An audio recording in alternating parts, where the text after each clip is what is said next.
do you think like drugs to get inspired and in that zone to write? For me, 100%. So every song, like the more fucked I was, the better the song was. What's happening in a couple of years? I'm like, nah, fuck that, bro. I'll make money. I'm the only one who's been to prison, who's been stabbed multiple times, been involved in criminality. The last 2 years, I've been able in a position where I can stay at home 24 hours a day. One of my songs got banned. First time that BBC actually banned a song, especially from women, they're dirty. Pussy, fucking, you know, any woman that I've worked with has approached me. Women are actually selling themselves to see private pictures of her. You can see it for 24 hours, then you got to pay again, yeah? A woman selling sex is legal. Exactly, I'm between 5 or 7 years in jail. One of my friends was a security guard at school. Through him, I sold drugs to a lot of teachers at school. Cocaine is a more high class drug. Like, I've sold to fucking MPs. I've had MPs come to my establishments, bro. Westminster and all that, yeah. I had a flat there for 2 years, bro. I had a Lebanese thing working there. She put so many dildos up MPs' bums, yeah. And I got involved. I got stabbed in the leg. Got stabbed in the kneecap, twice here in the back as well. Lost these 2 fingers. So I got stabbed 8, 9 times in my bum cheek, my right bum cheek. I think twice in my left bum cheek. Busted back as well, whatever, legs. Yeah, I think music has created a lot of business opportunities for me. It promotes you as a person. I've sold over 50,000 cans, yeah. And that's off of like 2, 3 Instagram posts. Just fucking around, yeah. Drug, people are dying. There's people, sorry. Welcome back to Take a Seat. You're back with the host with the most. Head over to seanland.co.uk to go and grab yourself a free ebook. Why? Because you're going to learn all about serviced accommodation. It's all about getting you guys ahead. And this is why I started this podcast, to get entrepreneurs, high-profile guests, and influencers. Today's guest is actually really, really controversial. He's gone from trapping to rapping, and he's even got his own drinks line.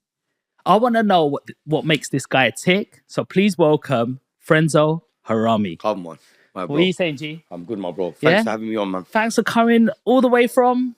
I was out there today, man. I've been up and down London to Midlands to Scotland. Just doing mad trips, man. Traveling about everywhere, man. So tell me what's been happening in your week, bro?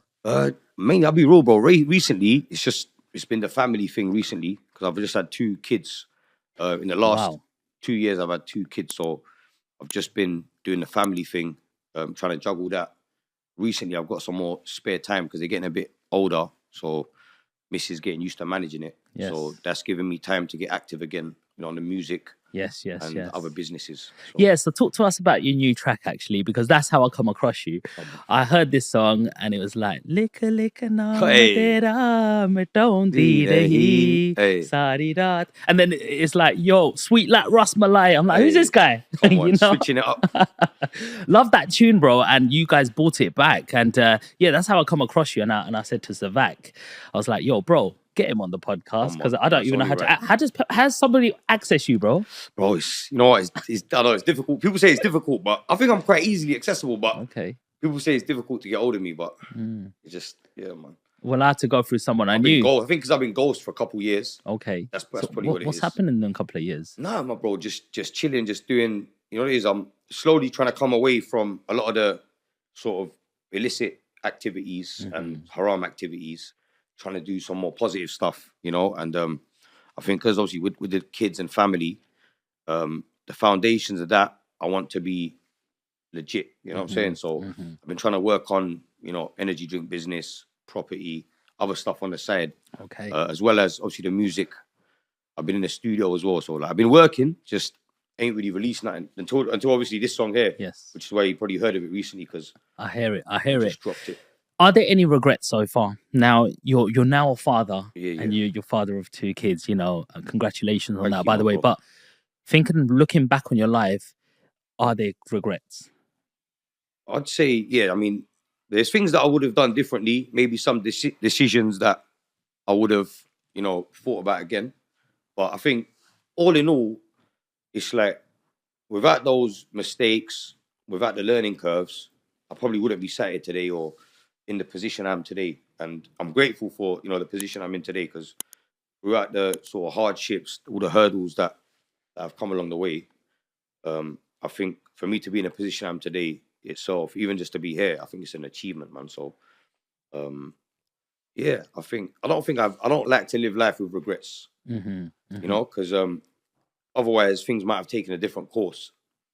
So Sometimes people can dwell on these things and just be down and just like, dwell on regrets and just keep hating yeah, themselves and stuff. it holds you back in it So a you bit. If believe you on just moving just forward. move forward and yeah, just stay positive and just move forward. Because I mean, in the past, I've had issues where things have gone wrong or you've lost money and you just thought about it too much, and it's like rather than thinking about it, you can go out and make more money. True. You know what I'm saying? Yeah, So yeah. it's a waste of time, fam. 100. There's a lot of my viewers who are probably thinking, hey, hang on, what do you mean? Where's this guy coming from? Like, I can see an energy drink here. He's telling us about his music, and we're probably going to put that in the intro. Yeah. So they're probably thinking, where's this guy started off? Where's it come from? So where did the story start from? You was born in East London? Yeah, I was born in Whips Cross, so Leytonstone, Okay. local, and grew up around there, Walthamstow, Waltham Forest, Chingford, Leyton, around them areas, and went to a few different schools. Got kicked out. Got a lot of siblings? Yeah, I got 3 siblings, Okay. so Where they're do all you younger fit in? than me as well. So Okay. I'm the oldest, so I kind of led the way. I kind of showed them what not to do in life. You get me? What mistakes not to make. 'Cause Wow. out of all my brothers, to be honest, out of my whole family, I'm like the black sheep. Not that I'm not accepted, because they all love me. They've all showed me loads of love here, but it's like I'm the only one who's been to prison, who's been stabbed multiple times, who's been involved in criminality. My whole family, the rest of my family is all pretty much straight. You get me? How does that come about? Because normally when you're the oldest, you're normally the best child. Yeah. You're the role model, and your dad normally gives you this prep talk, like everyone's looking up at you, or you're normally the one getting told off first, and everybody else learns. You know what I mean? So how did that come about? I think slightly. I think teenage years. I think getting involved in I think it's the environment, bro, mainly. So at home, everything could be sweet at home, but I think when we're left to our own devices, away from home, at school, on the way to school, my dad was always working. My mum had a job as well. So she was a mother and she used to work as well. When we were at school, she had a part-time job. My dad used to work for the Inland Revenue before he set up his own business. So he kind of learned the whole tax thing. Yeah. And then he set up a business helping tax dodgers, you get me? And started doing finance, yeah? So it's like, in between that time, because he was obviously working late, whatever, I think you have a lot of time to mess around. And obviously, I think the presence of a man in the house is very important. Yes. You get me? If a man's not there, and if it's just like 4 sons and, a woman's trying to manage 4 kids, it's, you know what I mean? It's easy for you to like slip through the net. Okay. You get me? Especially where I might have younger brothers that might need more attention than me. I think it was one of them ones. Yeah, I totally agree with you, because a lot of people say, why do you keep telling people to be an entrepreneur? Well, I'm not telling people to be an entrepreneur. I'm just telling them you can do your own business. You don't have to get stuck in the system. And the best thing about being an entrepreneur is having the freedom of your time. 100%. And when you have a family, the first thing you want to do is be present. Yeah. Because like when you're young, you have all of this belief system.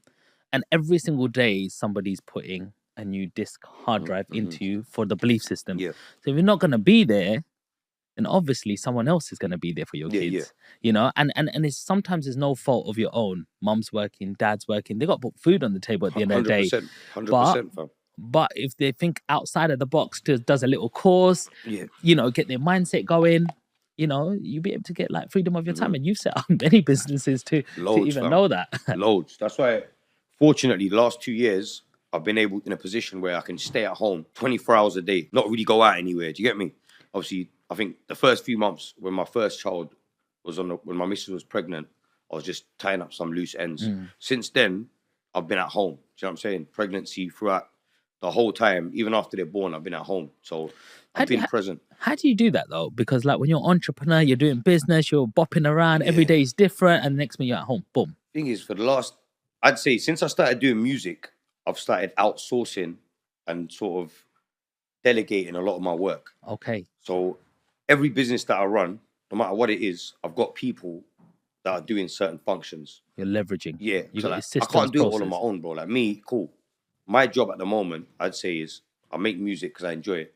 I make a few hours a day. I might make a beat, write some lyrics. To be fair, the lyrics, I need more inspiration. I need to go out, get on the packet. You know what I mean? Couple days on the